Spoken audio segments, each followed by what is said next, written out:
Last लेक्चरला आपण KCL पाहिला, Kirchhoff's current law, त्यालाच आपण किरचॉफ्स जंक्शन लॉ म्हणायचो किंवा किरचॉफ्स करंट लॉ.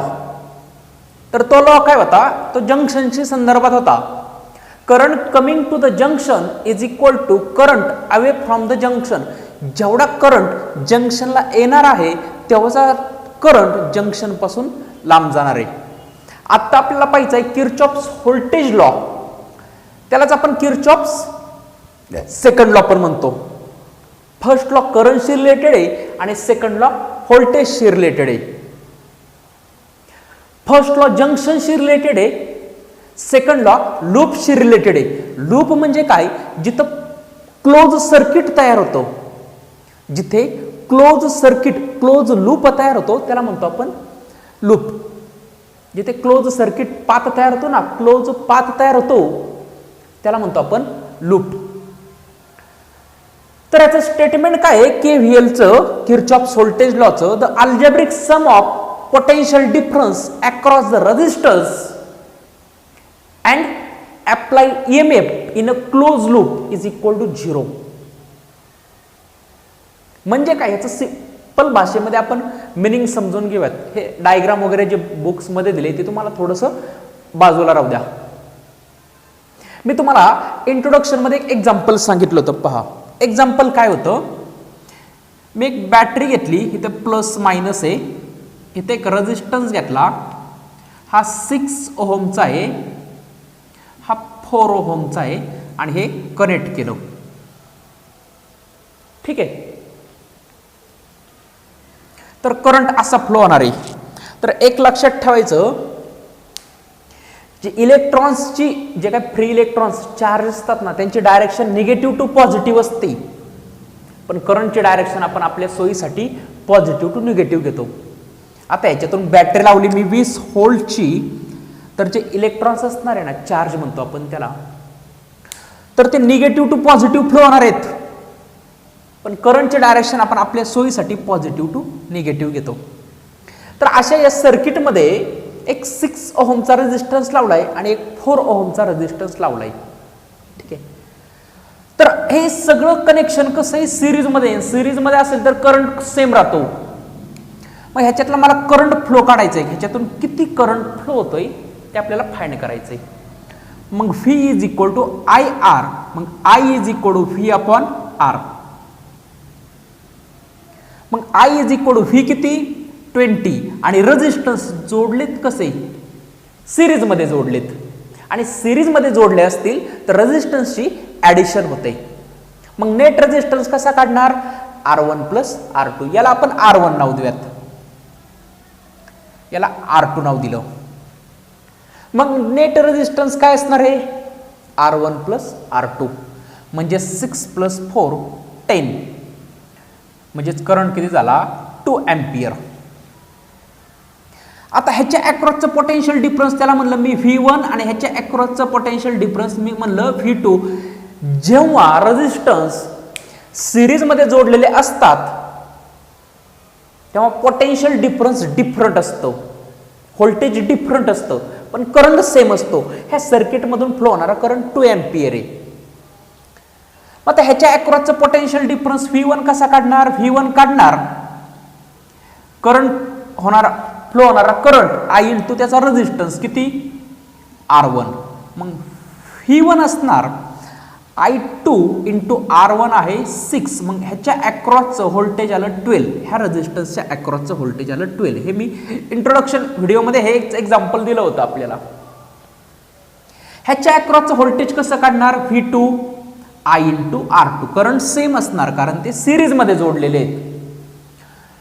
मग V2 is equal to I काय, I2 आपला R2 काय 4, मग V2 काय 2 4 8.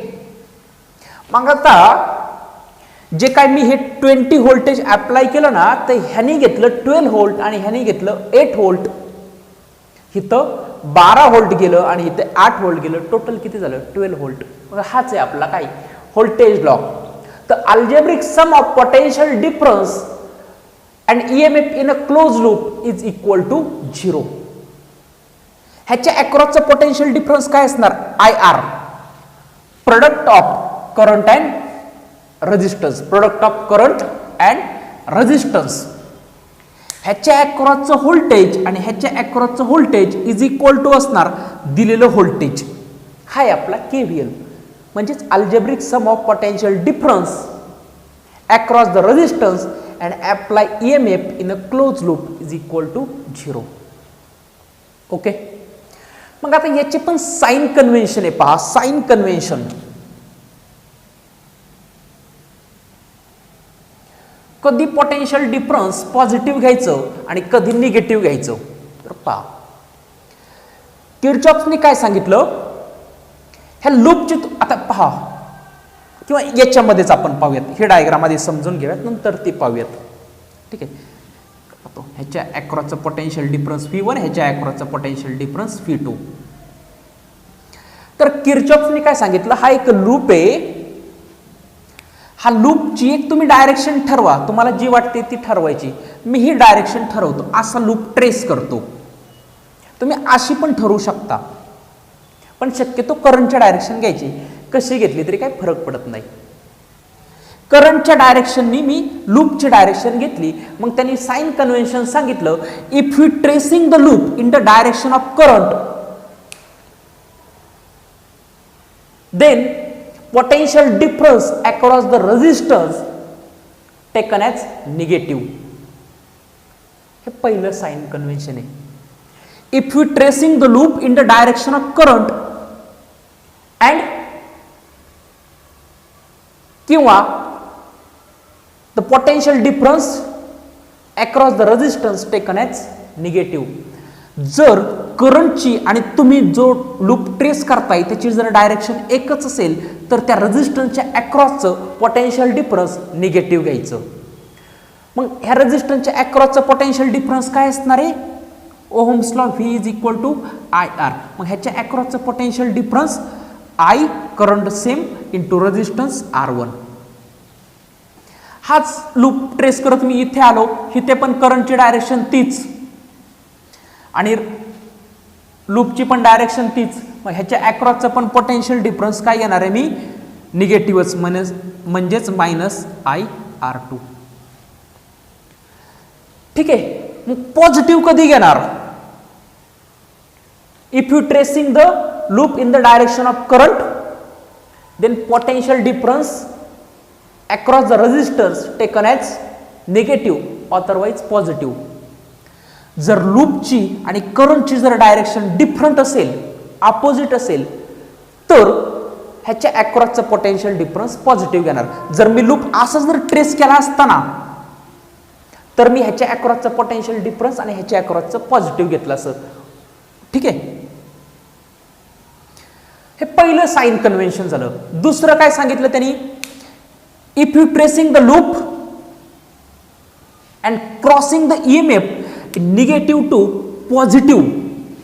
जर तुम्ही लूप ट्रेस करत असाल कोणत्या तरी डायरेक्शननी, कोणत्याही डायरेक्शननी असेल, मग ती करंटची असेल किंवा करंटची नसेल, आणि जर EMF ट्रेस केला कसा बघा, निगेटिव्ह टू पॉझिटिव्ह हा EMF बॅटरी जर ट्रेस केली. आता EMF आणि बॅटरी मधला काय फरक असतो, EMF आणि व्होल्टेज मधला काय फरक असतो. EMF म्हणजे इलेक्ट्रोमोटिव्ह फोर्स आणि व्होल्टेजला पण तुम्ही EMF म्हणू शकता, पण दोघांमध्ये काहीतरी थोडासा डिफरन्स असतो. तो मी तुम्हाला पुढे सांगेल तो पॉइंट आला की. पण आता आपण बॅटरीला EMF म्हणायचं.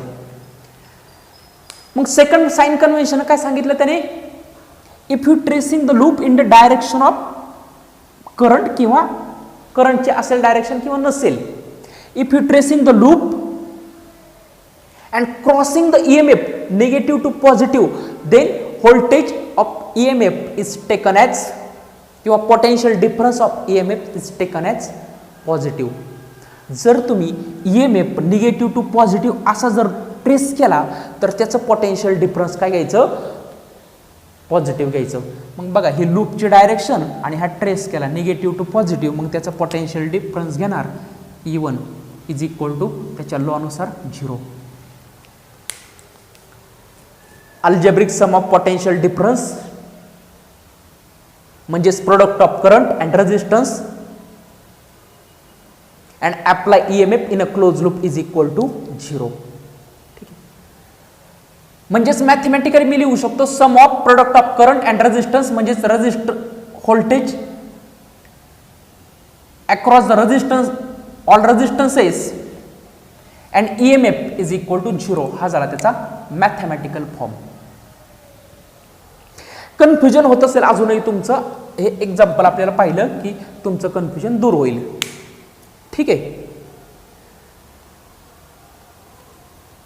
म्हणजे ह्याच्या अक्रॉसचं पोटेन्शियल डिफरन्स किती घेणार मी, -12.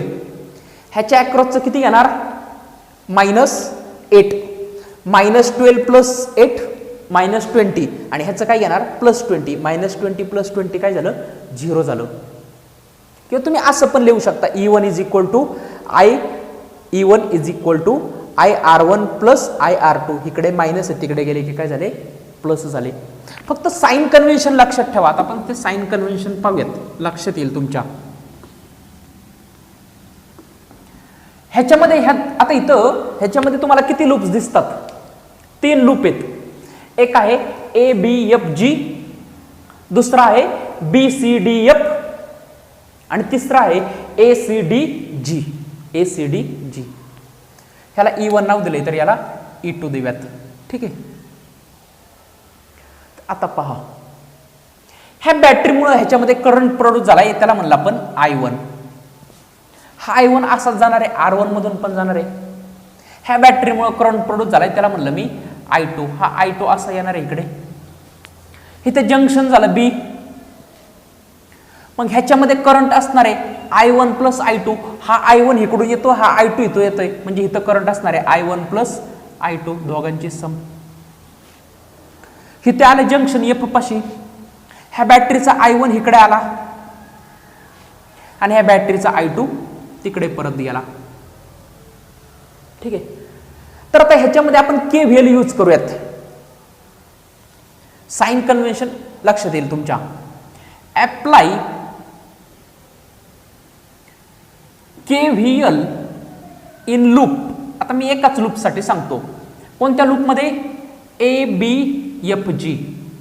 ABFG साठी आपण KVL यूज करूयात. लूपची डायरेक्शन मी घेतो अशी, जी करंटची आहे तीच, किंवा अपोजिट जरी घेतली तरी चालेल. मी असा लूप ट्रेस करतोय. मग R1च्या अक्रॉसचं व्होल्टेज काय असणार आहे, ohms law, V is equal to IR. मग ह्याच्या अक्रॉसचं व्होल्टेज काय असणार आहे, R1च्या अक्रॉसचं, इथून फ्लो होणारा करंट काय, I1, आणि रेजिस्टन्स काय, R1, पण तो मायनस असणार, कारण साइन कन्व्हेन्शन. पहिला rule, if you tracing the loop in the direction of current, then potential difference across the resistance taken as negative.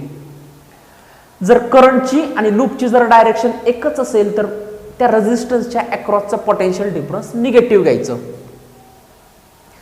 आता हा लूप ट्रेस करत मी आलो इथे, हा लूप घेतला ना ABFG, मग इथं आलो. मग R5च्या अक्रॉसचा पोटेन्शियल डिफरन्स, इथे पण माझी लूपची आणि करंटची डायरेक्शन एकच, मग तिथलं पण पोटेन्शियल डिफरन्स निगेटिव्हच असणार. मग तिथलं पोटेन्शियल डिफरन्स काय असणार, करंट इंटू रेजिस्टन्स. करंट काय आहे तिथे, I1 + I2 into resistance R5. आता हा लूप असं स्ट्रेस करत मी पुढे आलो.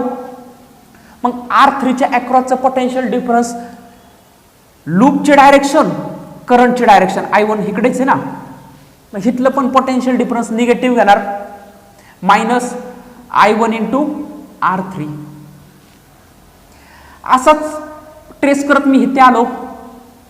सेकंड साइन कन्व्हेन्शनचा rule, if you tracing the loop and crossing EMF negative to positive, EMF ला मी क्रॉस केलं निगेटिव्ह टू पॉझिटिव्ह, तर EMF काय येणार, पॉझिटिव्ह, म्हणजेच +E1 is equal to 0. Okay, मग ह्यालाच तुम्ही असं लिहू शकता, हे सगळे निगेटिव्ह त्या साईडला लिहू शकता, E1 इज इक्वल टू. ठीक आहे, आता हाच KVL ह्याच्यामध्ये यूज करूयात. Apply KVL in loop. कोणत्या लूप मध्ये, BCDF मध्ये यूज करूयात.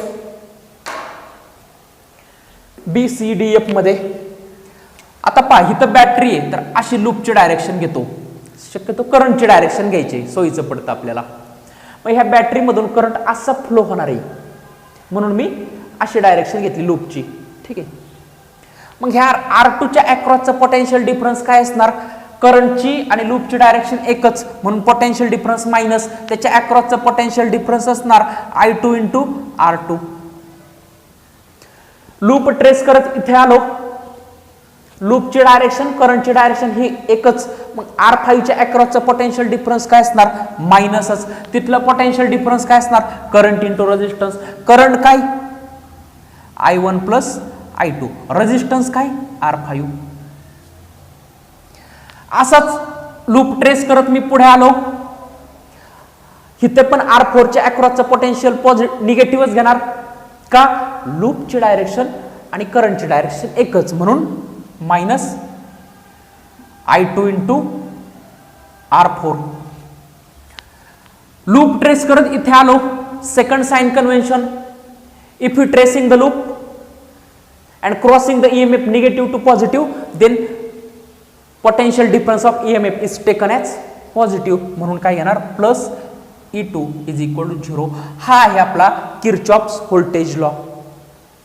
इथे पण तुम्ही इकडचे सगळे मायनस आहेत तिकडे ट्रान्सफर करू शकता, म्हणजेच काय होऊ शकतात ते प्लस. ठीक आहे. एक्झामला तुम्हाला स्टेटमेंट विचारू शकतात, state Kirchhoff's voltage law and Kirchhoff's current law, आणि एक्सप्लेनेशन विचारलं तर डायग्राम काढायची आणि ह्या लूपमध्ये ह्याप्रमाणे लिहायचं. ओके.